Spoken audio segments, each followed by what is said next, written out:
The next to interpolate is Congresswoman Franz Castro. You are recognized. You have 10 minutes.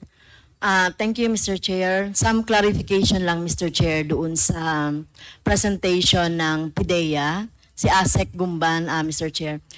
May I also request that the COMSEC, pwede po bang ipakita po yung matrix na presented to us by ASEC Gumban, doon po sa POGO Illegal Drugs Connections. So, meron lang po ako i-clarify na ilang bagay, Mr. Chair. So, doon po sa presentation, Mr. Chair, so, it seems talaga, Mr. Chair, na si Michael Yang, si Alan Lin, kasama na yung kanyang, yung asawa, si Michael Yang, si Alan Lin, ay talaga pong close. Tama po ba? At sila po ay, ay involved sa drugs. Sa illegal drugs. I mean, ASEC, Sir Chair.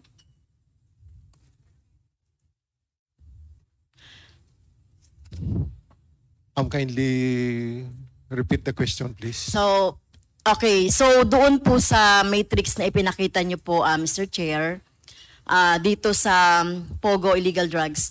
So, sinasabi niyo po ba na si Michael Yang, si Alan Lin, at ayun, ay talaga pong close po ba yan na mga involved sa illegal drugs? Do you say categorically that they are involved in illegal drugs? Ma'am, Alan Lim is directly involved with drugs, but up to now we cannot connect Michael Yang yet in this link diagram. Why? Bakit po? Bakit hindi nyo ma-connect po si Michael Yang na involved din sa illegal drugs? Kasi yun yung tanong ko kanina, Mr. Chair. Kasi 'di ba dito po, no? Kasi ang title nyo sa matrix, POGO's Illegal Drugs Connection. So, ano po yung ito, katulad niyan, yung nilagay niyo po pa po dyan, yung picture ni Mr. Duterte, si Michael Yang, at saka si Alan Lim. At hindi po yan yung first na litrato po, no, na nakikita nating magkakasama ang mga yan. So, ang ibig sabihin po, itong si Lin, Alan Lin, at si Michael Yang ay involved sa drugs, illegal drugs. Ma'am, Mr. Chair, it's just to happen that they are part of the corporation. They are just incorporators. And the information that they are involved in drugs, that is according to Colonel Asierto. Okay. So, nag-imbestiga po ba kayo doon, Mr. Chair? Kasi kung ito po yung binigay ni Colonel Asierto, so mula po noon na binibigay niya yung ganong information, nag-ano po ba kayo, nag-conduct kayo ng investigation, Mr. Chair? Yes, ma'am, and Alan Lim is confirmed that involves in drugs. But what we have now is just Alan Lin and Michael Yang are just same incorporators. So we are still digging on the accounts of Michael Yang. And that is for the AMLAC to determine. Yes. So ano po yung ulit yung corporation nitong dalawang to na they are involved?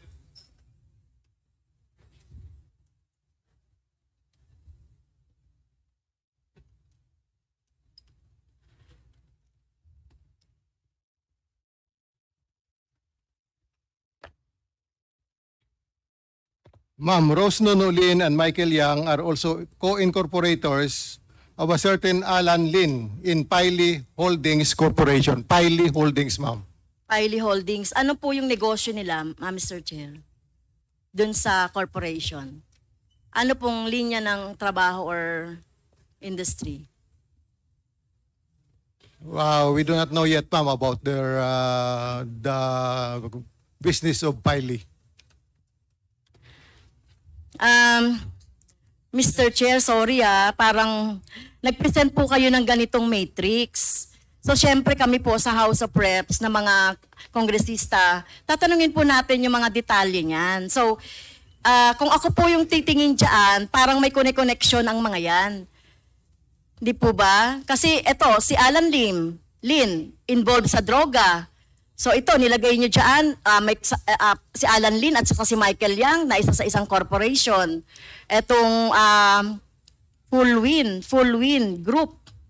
Ano po ba yung negosyo nung dalawa na they are incorporators? Kasali po yung asawa ni Lin, Mr. Chair. Ma'am, we are checking it regarding the Piley holdings.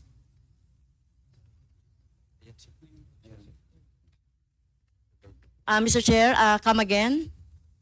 We are checking it right now, ma'am, about the Piley holdings because actually that is not exhaustively identified by PDEA because we are just going through up to Rose Nonolin and to involve up to the last Alice Goo, ma'am. Well, Mr. Chair, so it seems na merong exception doon sa information. Kasi po, yun nga po, nag-present kayo ng matrix na ganyan, dinidig namin yung mga relasyon ng mga taong nandiyan, pati yung corporation.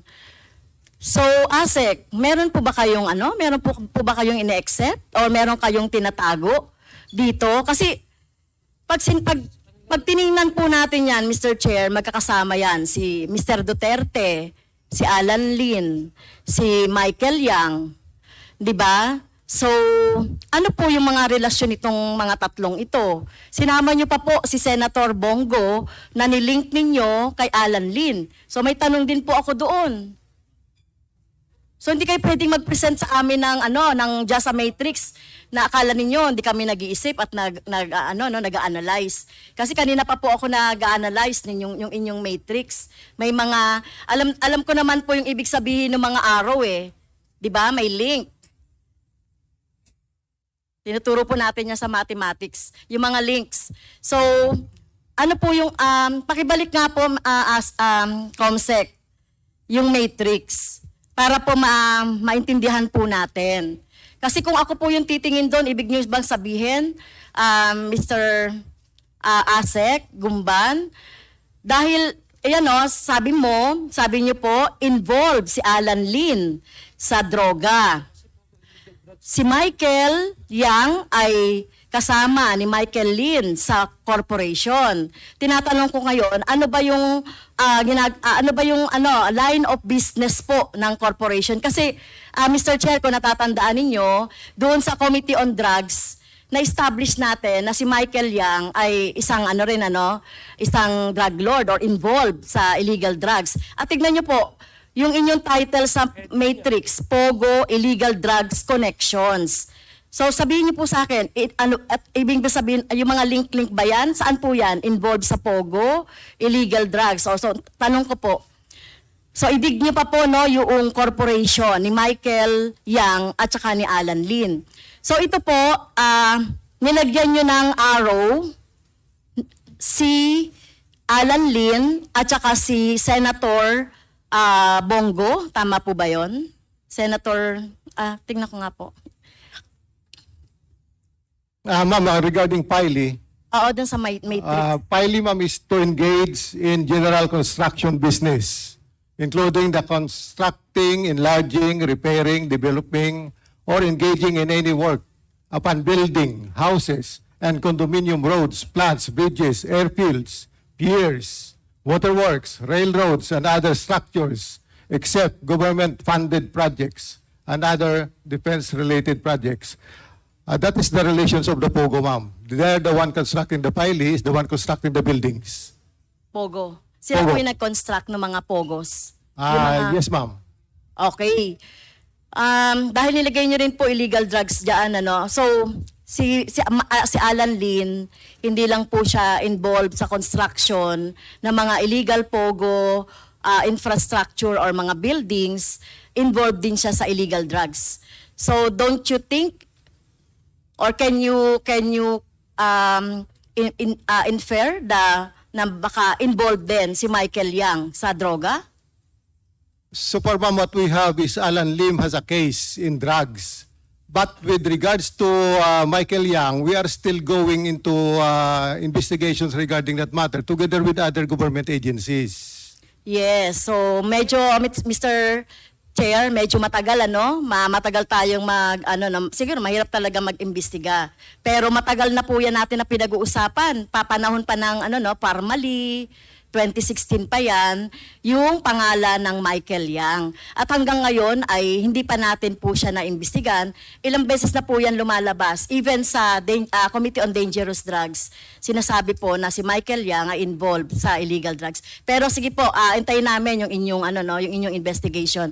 Ano pa po yung mga corporation na involved po si Alan Lin at saka si Michael Yang? So yun Mr. lang Chair. po ba, Mr. Chair, Mr. Chair. Mr. Chair? Mr. Chair, may I interject? Just one question lang. It puzzles me, Mr. Chair, with the indulgence of Congresswoman Castro. I'd like to ask us, just for clarity of this committee, di ba kayo po yung nag-present ng matrix na to? Yes, Mr. Chair. Okay. And the heading of the matrix very clear. Pogo, illegal drugs connection, is it correct? Yes, Mr. Chair. So why did you put Michael Yang there if you're not fully convinced that Michael Yang is not connected with any illegal drug trade? In the beginning, sir, we stated already that this matrix was taken from the, it is a compilation. Yeah, but Not exactly from PDEA alone. yeah, but you're the one who presented this, Mr. Chair, to the committee. So we presume you already have enough information to respond to the question of Congresswoman Castro. It appears that you are assailing your own matrix by saying that you do not have enough information to link Michael Yang with illegal drug operation. Why would you put their name there?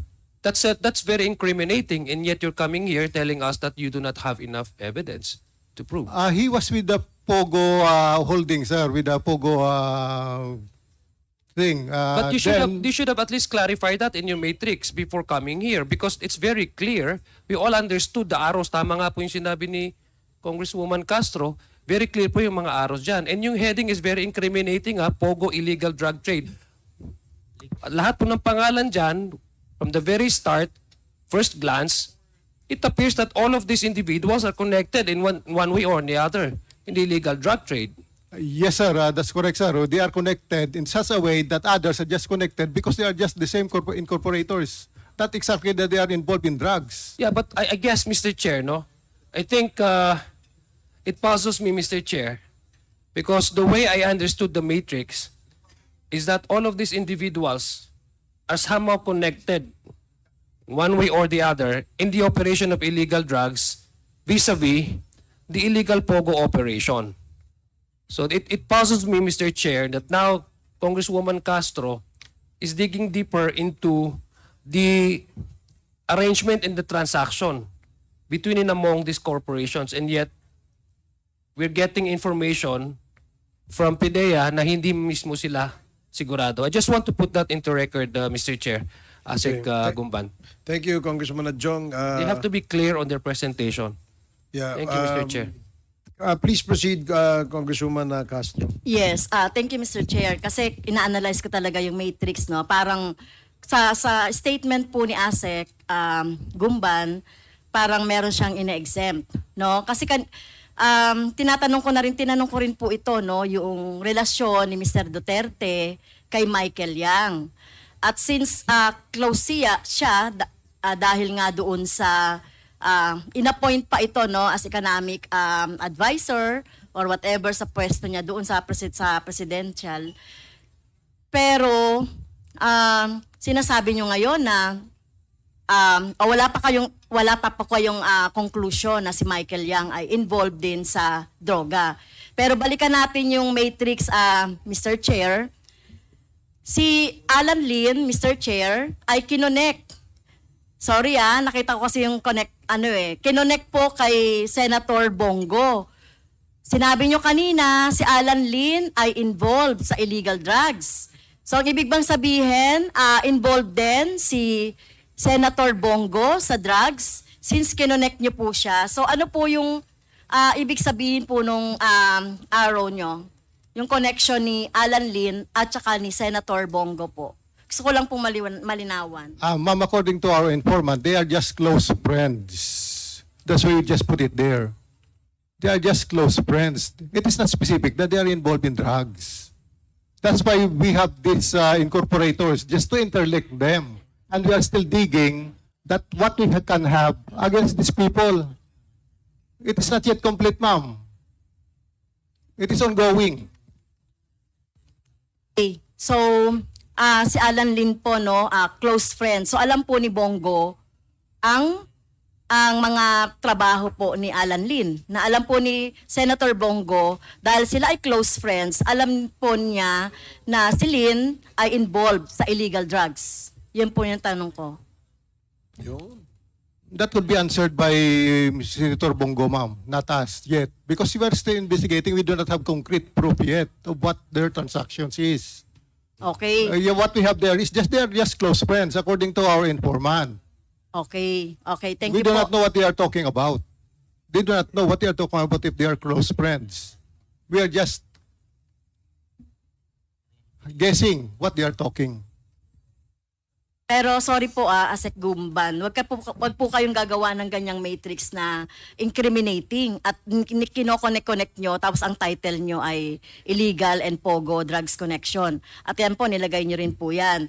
Kompletuhin nyo po yung inyong investigation dyan at syempre po yung Mr. Chair, sa AMLA naman, so nakita nyo na po yung meron na po ba kayong inimbestigahan dito sa mga personality on drugs po? AMLA. As regards to kung meron pong money laundering involvement. Sir Chair, based on the presentation, as far as I can recall, there's just one corporation there, the RMCE, where it owns an account that was subject of a petition for civil forfeiture by the MLC related to other subjects, Mr. Chair, who are not on the matrix. Okay, so sinabi na po ni Asek Gumban, Mr. Chair, na it's up for the AMLA to investigate. So pwede po ba, halimbawa yung si Michael Yang, yung Alan Lin, ay ma-subject din po sa kung meron po tayong tinakikitang money laundering activity po. Mr. Chair, we will coordinate po with the PIDEA, but then again, for the AMLC to have jurisdiction to conduct money laundering investigation, there must be an unlawful activity that has been developed already, Mr. Chair. But as regards to money laundering investigation, then we will coordinate, Mr. Chair, with the PIDEA. Napaka-selective po ng ating mga action po ng ating gobyerno, no? Katulad nitong AMLA, Mr. Chair. Yung mga religious organizations na gumagampan ng kanilang pagtulong, mga services sa mga may hirap, sa iba't ibang mga rural areas, sinabject nyo agad sa AMLA, ay sinabject nyo agad na ma-freeze yung mga yung mga account. Samantalang ito, kung nakikita na natin na sinasabi naman ng PIDEA na involved sa illegal drugs. At sinasabi niya naman na sina-challenge kayo na tignan ninyo. So, pwede ba mag-coordinate po, Mr. Chair, ang AMLA at saka ang PIDEA para makita lang po talaga natin na merong talagang money laundering problem dyan po. Mr. Chair, we have a very strong coordination with the PIDEA, Mr. Chair. Okay. So, kailan po kayo mag-iimbestiga? Mr. Chair, O nagsisimula na? we are coordinating with PIDEA, Mr. Chair. Okay. So, thank you, Mr. Chair. So, siguro, for the last manifestation, yung pong ating yung ating pong matrix na pinipresent, it seems that Michael Yang, Alan Lin, Mr. Duterte are connected. At sinasabi ng PIDEA, Alan Lin is involved in illegal drugs and Pogo. Therefore, si Michael Yang din po involved din dun sa Pogo. Iimbestigahan pa rin po ng PIDEA ang involvement ni Michael Yang kasi nakita natin yung sinabi dito ni Mr. Duterte, kay Michael Yang, kung may mapapatunayan sa kanya. Tapos ito po yung tungkol doon kay Senator Bongo. So nakakalito lang po no. So sana po ay kung tayo po ay mag-iisip, malilink natin sila na involved sila. Okay? So yun lang po Mr. Chair. Hintayin po natin yung mas malalim na investigation po ng PIDEA. Okay, Mr. Chair. thank you, Congresswoman Castro.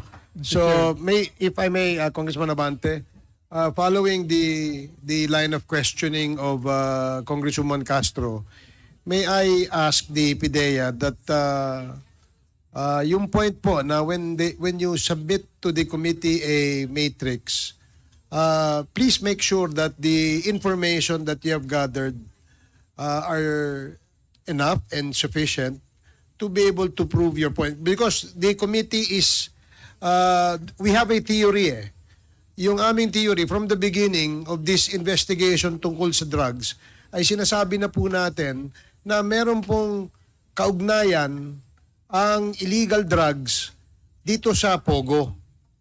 And in between, yun ho ang hinuhukay natin at tinitingnan natin. Now, if personalities appear in the conduct of these proceedings, may mga personalidad na umappear, kailangan po ma-substantiate natin. Yun lang ang aking request. Kasi mahirap naman ho na mag-akusa tayo, tapos wala naman po tayong sufficient na ebidensya.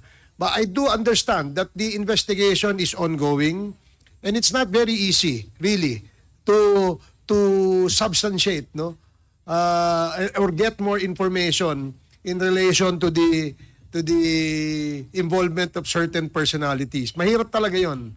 Kasi hindi naman magpapahuli ng buhay kung totoo nga namang may involvement sa ganyang klaseng illegal activities yung mga yan. Hindi yan basta-basta maghuli. That's the reason why we have now uncovered that there are layerings. Naglayering po yung mga kumpanya kung saan itong mga drug personalities, alleged drug personalities are involved. Kaya yun ho ang ating na we should be circumspect at bigyan ng mas sufficient na mga information para mas tumibay ang ating mga ebidensya. Salamat, PIDEA. Yes, Congressman Abante, before we proceed to another presentation. Yeah, in relation to what you said and Congresswoman Castro, no, Asek Gumban, why do you have to include Senator Bongo in the matrix when he is not even an incorporator?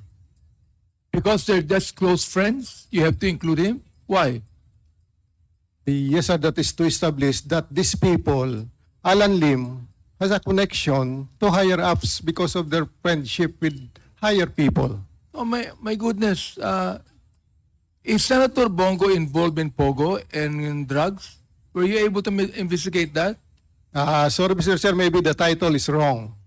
Our title of the title is presentation wrong. So, ibig sabihin nito, it also would be wrong for you to include a person who is not involved in those alleged crimes. Asik Gumban. Yes, sir, as I have said, sir, the title of the matrix of our presentation is quite lacking. What we have, sir, is their connections. This Alan Lim, his connections with influential people. Just connection, whatever it is, they have If they have connection to influential people, ibig sabihin, tama si Congresswoman Castro, meron silang involvement doon. Inyo bang nababasa ito na meron tayong kasabihan, birds of the same feather flock together? Di ba? It's possible, sir. Oh, It is possible. O ngayon possible na. Kanina itinatanggi mo na si Michael Yang kasama doon, including the senator putting in there as close friends. Hindi dapat kasama. Oo. Yan ang sinasabi ni Chairman Ace Barbers. Huwag tayong magkakamali because you do not want to accuse a wrong person. Asek Gumban. Yes, Mr. Chair. Mr. Chair, Thank you. kung di po involved sa illegal drugs si Senator Bongo, pwede bang sabihin na protector ito ng mga personality ng involved sa illegal drugs. So logic lang po yun. Now, with To the group indulgence friends. of Congresswoman Castro, mahirap po kasing kasi nga nabanggit po nila kanina na ongoing naman po yung kanilang investigation. We may probably have our own opinion on the presentation na ginawa nila, no? And there are questions still hanging. And in fairness naman sa kanila, hindi pa naman sila tapos, no? And I would beg the indulgence of Congresswoman Castro that to give them more time to submit to the committee kung ano ang kanilang findings. Sabi ko nga kanina, it is difficult really na magbanggit tayo ng pangalan na wala tayong sufficient na ebidensya. So I yield to the wisdom of our chair, Mr. Chair. Maraming salamat po, Congresswoman Castro.